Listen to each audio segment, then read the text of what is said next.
मैं देता हूँ। बहुत बहुत धन्यवाद सभी साथियों का यहाँ आने के लिए। जैसा कि रामबली जी ने बताया कि अरवल जिला में मेरा ये पहला, आप लोगों से पहली बार मैं मुखातिब हो रहा हूँ। दुर्भाग्यवश यहाँ हम लोग अभी तक पदयात्रा के जरिए नहीं आ पाए हैं। हालांकि यहाँ कुर्था में मैं एक छोटे से प्रोग्राम में आया था, लेकिन आज यहाँ एक छोटी सी बैठक है, उसके लिए मैं आया हूँ। उससे पहले आप पत्रकार जगहों से मुलाकात कर रहे हैं। दो पार्टी के जो कार्यक्रम बड़े अभी होने हैं, जिसकी घोषणा हुई है 11 मई से, हम लोग जो बिहार में जातीय जनगणना भूमि सर्वे से जुड़ा हुआ जो मामला है, उसको लेकर जन स्वराज पार्टी ने एक बड़े अभियान की शुरुआत करने की बात कही है। जैसा कि आपको मालूम है, जातीय जनगणना को लेकर पिछले 3-4 वर्षों से बिहार में कई तरह की राजनीतिक दलों के विचारों का आपस में द्वंद्व चलता रहा है। कुछ लोग उसके पक्ष में, कुछ लोग उसके विपक्ष में। जन स्वराज की भावना हमेशा रही है कि इस तरह की गणना से, इस तरह के सर्वे से कोई नुकसान नहीं है। अगर उस गणना, उस सर्वे से जानकारी जो मिले, उसका उपयोग किया जाए समाज के बेहतरी के लिए, तो उसका फायदा ही है। और उसी लिए हम लोगों ने जातीय जनगणना, जो जिसको सरकार ने जनगणना कहा, जनगणना तो है नहीं, वो गणना ही सर्वे ही है, उसके आधार पर जो समाज के साथ बहुत बड़ा धोखा हुआ है, उसको लेकर जन स्वराज ने 11 मई से एक बड़े कार्यक्रम की घोषणा की है। आप लोगों को याद होगा, 2 अक्टूबर 2023 को जातीय जनगणना प्रकाशित हुआ। 7 नवंबर 2023 को इसको विधानसभा के पटल पर रखा गया और 23 नवंबर 2023 को मुख्यमंत्री ने और तब की सरकार ने, जिसमें जदयू और राजद दोनों के लोग थे, उन्होंने कुछ घोषणाएं की। उन घोषणाओं में एक सबसे महत्वपूर्ण घोषणा ये थी कि जातीय जनगणना के आधार पर चिन्हित किए गए 94 लाख गरीब परिवारों को, जिसमें सभी जाति धर्म के लोग हैं, लेकिन ज्यादातर उसमें अति पिछड़ा गरीब मुस्लिम समाज के लोग रहे हैं, तो 94 लाख गरीब परिवारों को सरकार ने, मुख्यमंत्री ने 2 लाख रुपया सहायता के तौर पर देने की घोषणा की थी। उस घोषणा के आज 2 बरस हो गए और जो लोग जातीय जनगणना पर इतना राजनीति कर रहे थे, आपने किसी का एक बयान नहीं सुना होगा कि वो 94 लाख लोगों को जो 2 लाख रुपया मिलना था, 94 लाख परिवारों को, उनको क्या हुआ। 2 बजट उसके बाद सरकार ने रख दिया, अभी तक उस योजना को लेकर एक भी प्रावधान नहीं किया गया है। तो जन स्वराज ने ये घोषणा की है कि 11 मई से हम लोग एक राज्य स्तरीय, राज्य व्यापी हम लोग आंदोलन शुरू करेंगे, जिसमें गांव-गांव जाएंगे और उन लोगों से पूछेंगे कि अगर आपको 2 लाख रुपया मिला कि नहीं, और नहीं मिला तो हस्ताक्षर कीजिए ताकि सरकार पर दबाव बनाया जा सके। दूसरा मुद्दा ये है कि 2006 से आप यहाँ सुनते हैं दलित महादलित की परिभाषा नीतीश कुमार ने शुरू की। अनुसूचित जाति समाज के लोगों को 2 वर्ग में बांटकर दलित महादलित बनाया और एक योजना में 2006 में कहा कि जितने लोग लैंडलेस हैं, जिनके पास घर नहीं है, उनको 3 डिसमिल जमीन सरकार की ओर से दिया जाएगा। अगर सरकारी जमीन नहीं है तो खरीद कर दिया जाएगा। 2008 से योजना चल रही है। कुल जमा 3,02,34,000 परिवारों को ही ये अभी तक इसका लाभ मिला है, सरकार का दावा है।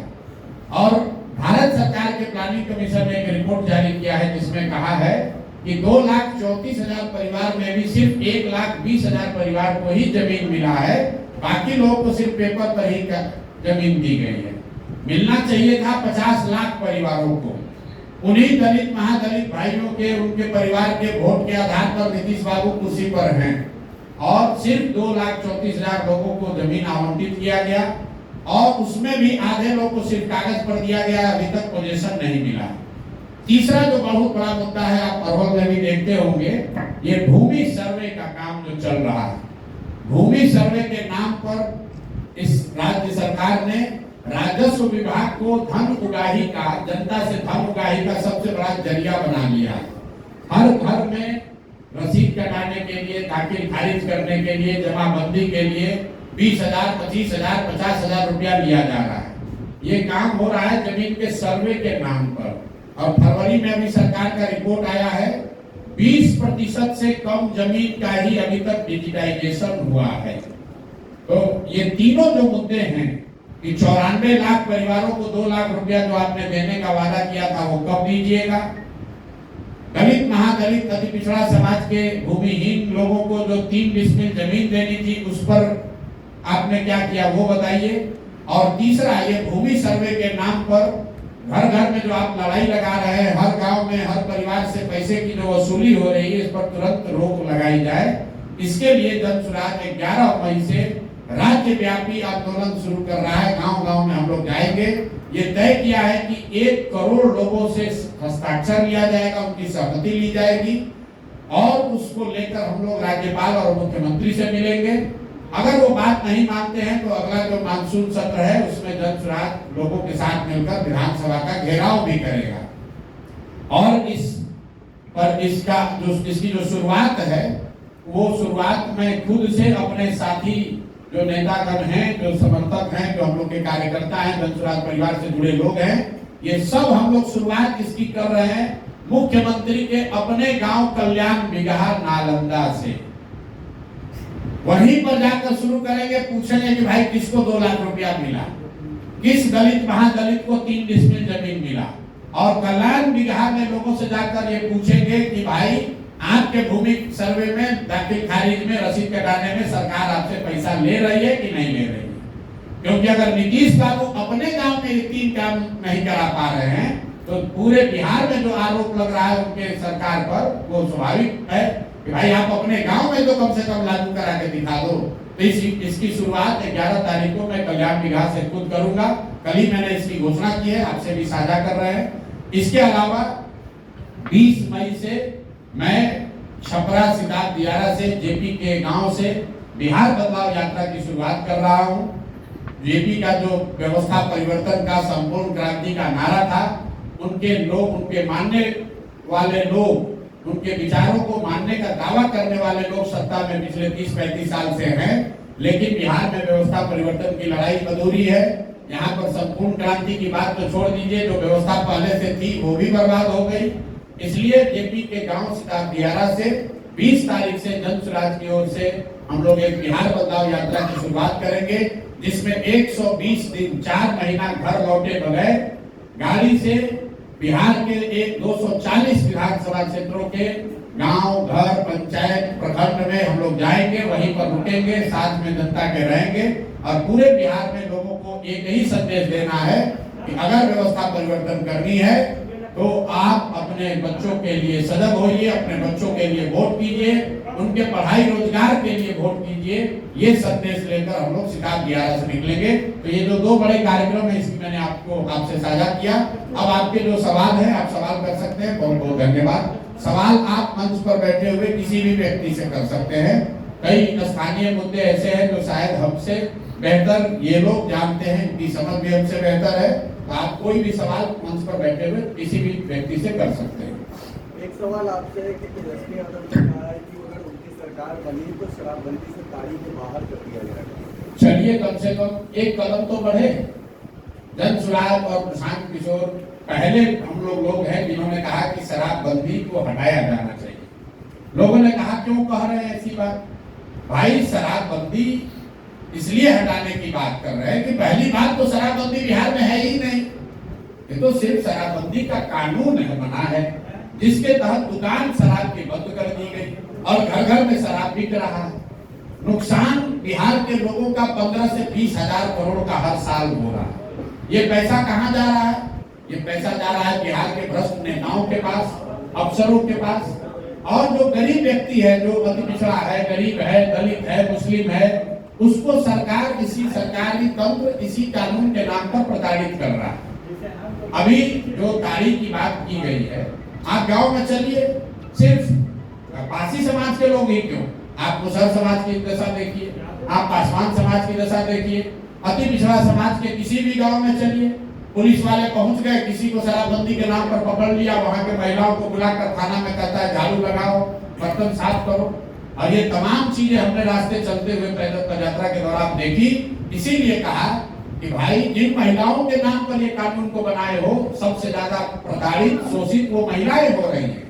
ये ताड़ी वाली जो बात है, आप किसी भी ताड़ी वाले पासी परिवार में ये पुलिस वाले घुस जाते हैं, उनका हांडी उंडी तोड़ देते हैं, पैसा ले लेते हैं, उनसे बदमाशी करते हैं। तो शराबबंदी हटना चाहिए।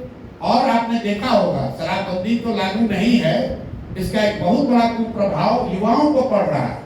बिहार में पहली बार सूखा नशा पिछले 3-4 साल में इतनी तेजी से बढ़ा है, गांव-गांव में सूखा नशा बढ़ रहा है। मैं तो रोज कह रहा हूं कि अगर स्थिति यही रही तो जैसे उड़ता पंजाब पिक्चर बना था वैसे उड़ता बिहार पर पिक्चर बनने लगेगा। हम लोग को अपने विचारधारा, पार्टी, दलगत राजनीति से ऊपर उठकर बिहार के बच्चों के भलाई के लिए इस फर्जी कानून को हटाना चाहिए।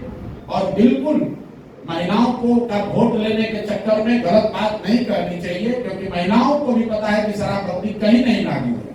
अंतिम बात, जो नेता भी कहता है कि शराबबंदी का फायदा है, खासकर भाजपाई नेता, जदयू के नेता, उनसे जरा पूछिए कि अगर इतना इसका फायदा है तो फायदा आप लोग बिहार के लोग को काहे दे रहे हैं भाई? देश की महिलाओं को ये फायदा क्यों नहीं दिया जा रहा? इतना बढ़िया मिठाई बिहार के लोगों को क्यों खिलाया जा रहा है? मोदी जी देश में प्रधानमंत्री हैं, पूरा देश में शराबबंदी लागू कर दे। किसी भाजपा नेता से आप पूछिए कि अगर भाई शराबबंदी से इतना फायदा है तो यूपी के महिलाओं को काहे वंचित किए हो इससे? वहां पर भी लागू कर दो। अरे ये बिहार के गरीब जनता को बेवकूफ बनाकर वोट लेने का तरीका है। उनको भी मालूम है कि इसका कोई फायदा नहीं है, इसका सिर्फ और सिर्फ नुकसान ही है। सर, एक और क्वेश्चन, विपक्ष मांग कर रही है कि पुलवामा का जो रिपोर्ट है उसका सार्वजनिक किया जाए। क्या जनसुराज भी इस रिपोर्ट की मांग करेगी? लोकतंत्र में जितनी भी इस तरह की मांगे होती हैं, जहां जब तक उसका आधार यह है कि समाज में वस्तु स्थिति पर चर्चा हो, ट्रांसपेरेंसी हो, उस नजरिए से अगर मांगा जा रहा है तो उसमें कोई दिक्कत नहीं है। पार्लियामेंट में रिपोर्ट रखी जानी चाहिए, पार्लियामेंट उसी के लिए बना है, उसी पर डिबेट होना चाहिए। लेकिन अगर उसको राजनीतिक नियत, गलत नियत से मांगा जा रहा है तो उसका अलग बात है। आरटीआई का कानून इस देश में है, क्यों है? इसीलिए कि सरकार जो निर्णय लेती है उसकी जानकारी पब्लिक को होनी चाहिए, जनता मालिक है। तो उस मांग में कोई दिक्कत नहीं है। अगर सरकार सही समझती है उसमें कोई ऐसा सेंसिटिव राष्ट्रीय सुरक्षा से जुड़ा मामला नहीं है तो राजनीतिक रोटी सेकने के बजाय रिपोर्ट को सार्वजनिक करना चाहिए, इसमें कोई दिक्कत नहीं। इलेक्शन में जो भी आपके पास सीट आएगा विधानसभा इलेक्शन में, तो क्या आप सरकार के साथ अलायंस करेंगे या विपक्ष में बैठना पसंद करेंगे? भाई, जनसुराज ने पहले घोषणा की है कि हम लोग का अलायंस बिहार के उस जनता के साथ है जो बिहार में व्यवस्था परिवर्तन चाहता है, उन नेताओं के साथ नहीं है जो एमएलए जीतना चाहता है। हम लोग राजनीति एमएलए बनने के लिए, मंत्री बनने के लिए नहीं कर रहे हैं। जितनी सुख सुविधा, नाम, पैसा, शोहरत, इज्जत, ताकत लोगों को एमएलए एमपी बनकर मिलता है, उससे कहीं ज्यादा सुख सुविधा, साधन, शोहरत भगवान की दया से हम लोग को मिला हुआ है। राजनीति इसलिए नहीं कर रहे हैं कि आकर यहाँ एमएलए बन जाए। वो जनसुराज में जुड़े हुए ज्यादातर लोगों का मत नहीं है। और बिल्कुल विपक्ष की बात ही नहीं है। हम लोग बिल्कुल अपने दम पर 243 सीट लड़ेंगे।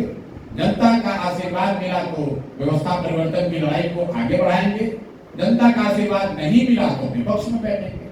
आप लोग भी जो है ये समझते हैं कि जो राजनीति का मतलब सिर्फ चुनाव नहीं है। देश में आजादी से पहले जितने बड़े नेता हुए वो तो कभी एमएलए एमपी नहीं बने, तो क्या उन्होंने देश के समाज को धारा, उनको दिशा नहीं दी? क्या उनका समाज में कोई कंट्रीब्यूशन नहीं है? क्या उन्होंने राजनीति नहीं की? राजनीति का मतलब विशुद्ध तौर पर सिर्फ चुनाव नहीं है।